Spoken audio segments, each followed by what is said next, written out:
بسم الله الرحمن الرحیم. زما نوم حافظ محمد عادل دی، د سله مردان اوسېدونکی مدهګدر. ما ته شوګر لګېدلی و تېر شوي یو کال د راسې، او ډېر زیات په چلېدو ما سره ماشومان یا ته سبقونه ښیم، نو هغې ته ما سبقونه هم نه شو ښوولی. زمره سیواب او انسولین هم زه لګوم، خو هېڅ څه فرق نه مې محسوسېدو. د یو څو ورځې مخکې کاري صاحب له راغلی وم، دې را باندې دم هم واچو، دوایي م راته راکړه.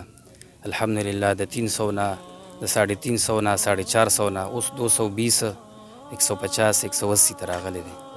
دا د الله فضل او رحمت دی، او دا دم درود او د قرآن برکت. زما نوم عرفان الله دی، زه د هنګونه اعظم. زمونږ دا مریض دی 4-5 میاشتې اډ کې بیماري وه، نو تېره جمعه مونږ دم له راغلي، نو ماشاءالله اډ کې اوس صحیح شوی دی، ډېر ښه شوی دی، ډېر ښه شوی دی. لږ نه یو دم سره سټ شوی دی انشاءالله، او انشاءالله امید دی نور به هم ښه کېږي. د اډ کوم مرض یې کله راسي و؟ دا 4-5 میاشتې وشو، ډاکټرانو باندې وکړو، خو کار یې ونه کړو، دا دم سره الله تعالی وکړو. ماشاءالله. څه پیغام ورکوي نور خلکو ته؟ پیغام د خلکو ته دا ورکوم چې دلته راشي، دم هم دې وکړي، انشاءالله تعالی به صحت ورکړي انشاءالله. السلام علیکم ورحمت الله وبرکاتو. رونو دا موږ له ډېر مریضان د بلډ پریشر راشي، او څوک وایي 200 کې مې بلډ پریشر دی، څوک وایي 300 کې مې بلډ پریشر دی، او څوک وایي دا دارو وله خورم، دا دارو وله خورم، دمونو پسې ګرځم. نو رونو دا بلډ پریشر لږ مختصر متعارف کوو تاسو سره چې دا بلډ پریشر څه شی دی، دا ولې راځي. بلډ پریشر هېڅ مرض نه دی. بلډ پریشر په اصل کې د انسان غوسه ده.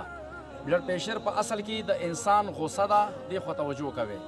بلډ پریشر په اصل کې د انسان غوسه ده. د دې دپاره حدیث کې راځي، نبی علیه الصلاة والسلام فرمایي چې چا له غوسه ورشي، دی د یا کیني یا د سملي یا د اودس شهردام وکړي او 2 رکعته لمونځ دې وکړي. که دا هېڅ هم نشي کولی، نو بار بار دې اوبه وڅکي. نو چې بار بار اوبه وڅکي، نو د بلډ پریشر د غوسه لږه نارملي شي، بیا یخه شي، بیا دا انسان په خپلې غوسې باندې خپۍ پریشانې کې باندې. دا بلډ پریشر مرض نه دی.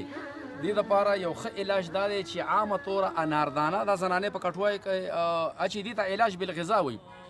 اناردانه او پودینه دا وټکوئ، او بیا دا لږ اوبو کې واچوئ، څه چمچې سره یا څه ډکي سره، پن سره، مسواک سره هغه اوبو کې ګډه کوئ، او دا په نهره باندې یو 2 وخته څکئ.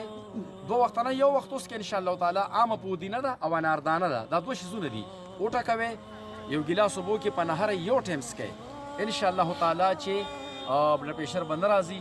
او د بلډ پریشر مریضانو دپاره یو دا درخواست دی چې دی یا غفارو یا ستارو یا سلامو دې ډېره وایي، یا غفارو یا ستارو یا سلامو دې بار بار وایي. که دا نشي ویلی، نو دا قلنا یا نار کوني بردا و سلاما علی ابراهیم دا هم وله ښه کار کوي. خو دغه اسما چې دي دغه لږ اسان دي، عام فهمه انسان یې ویلی شي. نو انشاءالله تعالی دا وظیفه کوئ، الله تعالی به د بلډ پریشر نه نجات درکړي. ایاز مولانا ډېر ښکلی انسان، مولانا ډېر ښکلی انسان، دې د پاک الله پرې لوی احسان، او دې د پاک الله پرې لوی احسان. ایاز مولانا ډېر ښکلی انسان، دې د پاک الله پرې لوی احسان، دې د پاک الله پرې لوی احسان. ایاز مولانا ډېر ښکلی انسان، دې د پاک الله پرې لوی احسان،